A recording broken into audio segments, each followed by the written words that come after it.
Hi everyone, it's Peter Schiff. This is a special Halloween video blog on October 31st, 2009. I wanted to talk a little bit about a topic that came up on my appearance on Face the State over the weekend. I recorded it yesterday and it'll be shown here in Connecticut on Sunday.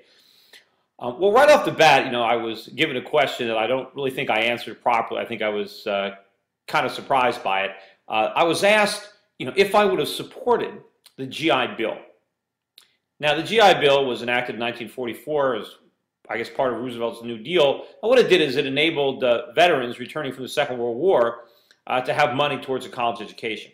Now, my answer was I really didn't know whether I would have supported it or not. And I still don't know. I have kind of mixed feelings about it because in one way, it was a way of compensating people who had served in the military during the Second World War, who had sacrificed quite a bit during that 4-year period for their country, and when they were returning, giving them money towards a college degree was a form of compensation. So I may have even been for it, but I still don't know because I have a lot of problems with it as well. But the person who was asking me about it, the purpose of the question was to show that government programs create wealth. He was trying to say that it was the GI Bill that created the middle class, and without the GI Bill, all this growth since the Second World War never would have taken place. And of course, it's all a bunch of nonsense. It's a liberal pipe dream. I mean, first of all, back in the 1940s, most Americans didn't go to college. And the reason they didn't go to college is because you didn't need to go to college to get most jobs. A high school degree was fine. The people who did go to college, it wasn't that expensive. I mean, either your parents paid for it, or if your parents didn't have any money, you got a job and you worked your way through college and you graduated without debt. And that's what my father did. My father was a GI. And he was in the Korean War. But he went to college first, and so he had to pay for it himself. His parents had no money, so he got a job waiting tables over the summer, and that was enough. He graduated at the University of Connecticut in 4 years with no GI Bill and no debt. But that's impossible today. And the reason why kids can't work their way through school is because of all the government programs designed to help kids pay for college, all the grants and all the guaranteed student loans. And that's the part of the show that I think is going to generate some controversy because I think my opponents are going to try to spin my opposition to government guaranteed student loans to mean that I'm against students, I'm against education. I'm for students. I'm for education. I'm against the universities overcharging them. And that's what student loans accomplish. See, the problem with the government guaranteed student loans is the universities get all the money. The students get stuck with the bill. Let me give you a little historical information to put all this in perspective. I took a look at the tuitions at Yale University, which is, of course, here in Connecticut, and it's an old university, so the statistics go way back. In 1810, the annual tuition at Yale University was $33, and it stayed $33 a year until 1852. That's 42 years. Tuition didn't go up at all. It stayed exactly the same. Now, to put that in perspective to today's money, gold was $20 an ounce, which meant a year of Yale cost today's equivalent of 1.65 ounces of gold, or about $1,650 a year. Today, the tuition is 20 times as high. Now, let's look at another period of time, 1874 to 1918, 44 years. Yale University tuition increased by 14% during the entire 44-year period. Now, the tuition had gone up to $160 by the end of the period, by 1918. That's higher than the $33 it was 100 years earlier. But, we had quite a bit of inflation during the Civil War and during the First World War. The government created inflation to pay for these wars, and so prices went up, including tuitions. But let's put it in perspective.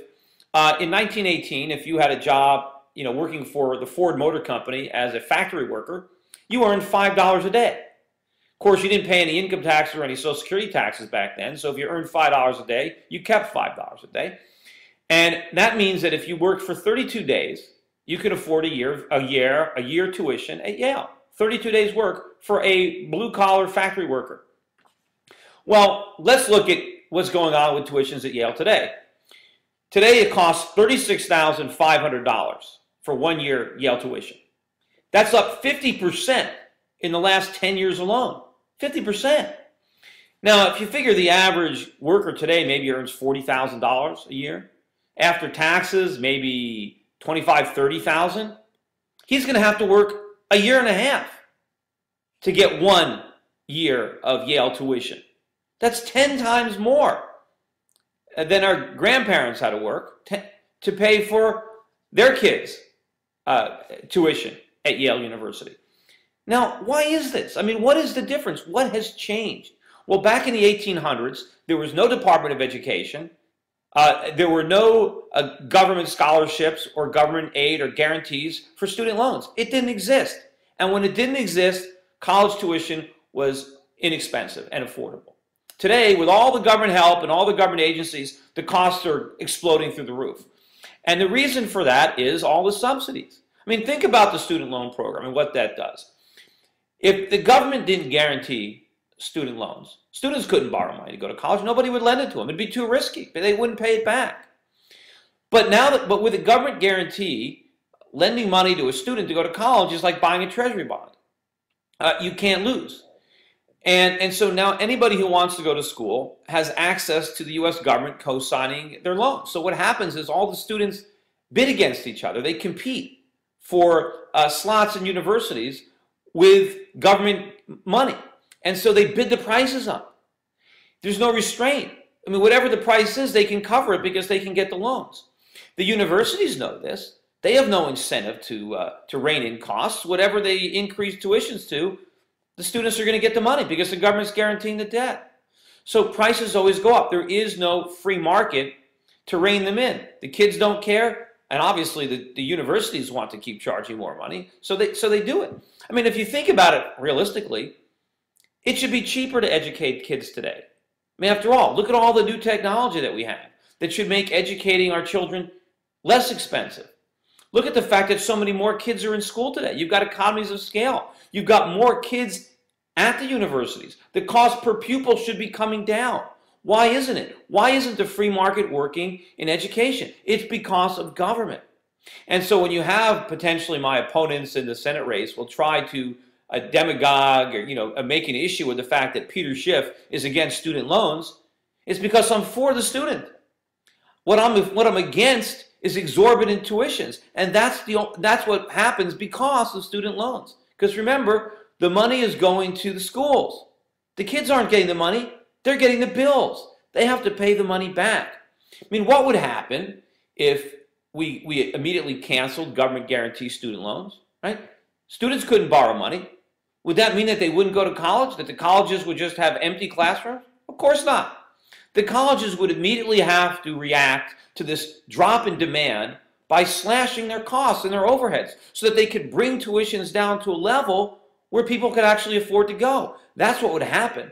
But because of all this government aid, because of all these student loans, the universities don't have to do that. They don't have to make the cuts. They don't have to bring down costs. They can keep overcharging our kids year after year because of these programs. So again, I am in favor of students, right? What happens is the governments, they enact these programs, and now the student loans have caused tuition prices to go through the roof, and now the students think they need the loans. They don't like, college is so expensive, how could I possibly go without student loans? And if Peter Schiff wants to take away student loans, I'll never be able to go to college. That's nonsense. If the student loans go away, the tuition will plunge. Everybody will still be able to go to college if they want to. They're just not going to have to spend the next 20 or 30 years of their lives paying for it because it'll be a lot less expensive, just like it was before the government got involved. Anyway, that's it for today. I hope the history lesson helped, and I hope some of the people who watch Face the State end up seeing this video blog and putting this in perspective, because I'd really like to have a debate on education and why educational costs are running out of control. Because you know what? The same thing applies to healthcare. The same thing applies to anything the government gets its grubby hands on.